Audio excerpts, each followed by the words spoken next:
Het Simmerblomke. We zijn in Holwert en we zijn op fysiek van Griet Katsma. We zijn onderwijs naar Pietje en Isbrand van Dunen. Pietje die had jarenlang een motorongeluk gehad en daardoor had ze een prut in het ziekenhuis liggen. Ze moet nog steeds een aantal operaties ondergaan.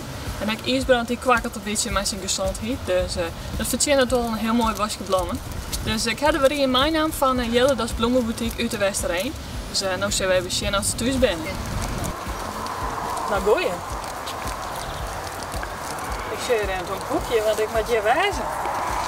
Ja, ja, dat is even schrikken. Inderdaad, Ja. dat is schrikken. Ik kom even tegen dit hoesje, dus dat kan mooi even niet. Ja, wij gooien je wijn. Ja. Ja, lekker jemmen. Oh ja, Dit is Pietje van Dun. ja, klopt het. Nou, dan ben we helemaal goed. Ik krijg een mooie verrassing voor jou.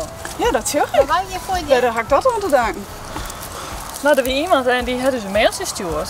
Oké. En die had verteld dat je dan een motorongeluk had, dat klopt het? Ja, klopt het. Dus dat ik al zei hier link. Heel Schotland. Dus ja, klopt het. Maar dat was nog net echt vlot. Ik ben nog steeds operaties en zag ik je? Ja, klopt het. Ja, ik kreeg in eind maart heb ik een operatie gehad. En ja, daar ben ik nou nog van herstellen.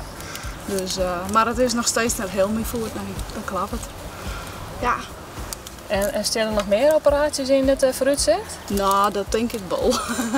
Ja, het gaat nog net zo dusdanig goed dat, nou ja, dat het geneest. Dus ja, we moeten afwachten wanneer dat weer komt.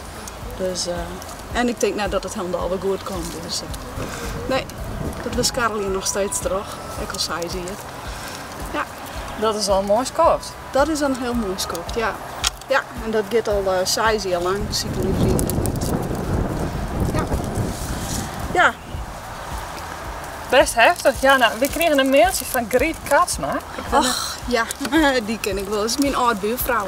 Oh. Ja, uit Gerkes Kleester, dus daar hebben we vroeger wennen. En dat is mijn oude buurvrouw, daar hebben we nog steeds contact mee. Ja. Klopt het. Nou, geweldig.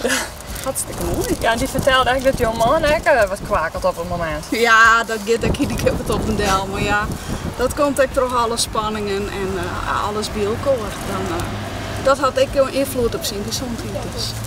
Ja. Nou, van je beiden dit mooie bosje bloemen. geweldig. Ja, maar een oortje, alsjeblieft. Ja, daar Dankjewel. zitten we van alles wat in. Het is een mooi fleurig. Ja, heel mooi boeketje, ja. Ja, nou geweldig. Bedankt, Griet. Je krijgt vast een mooi plaatje. Ja, inderdaad. Dat zullen we zeker doen. Wist ik iemand die wel een Simmerblomke verzinnen? Jou het on u stroog. Mail de namen en reden van die persoon die sto verrassen worst naar simmer@rtvnof.nl. Het Simmerblomke.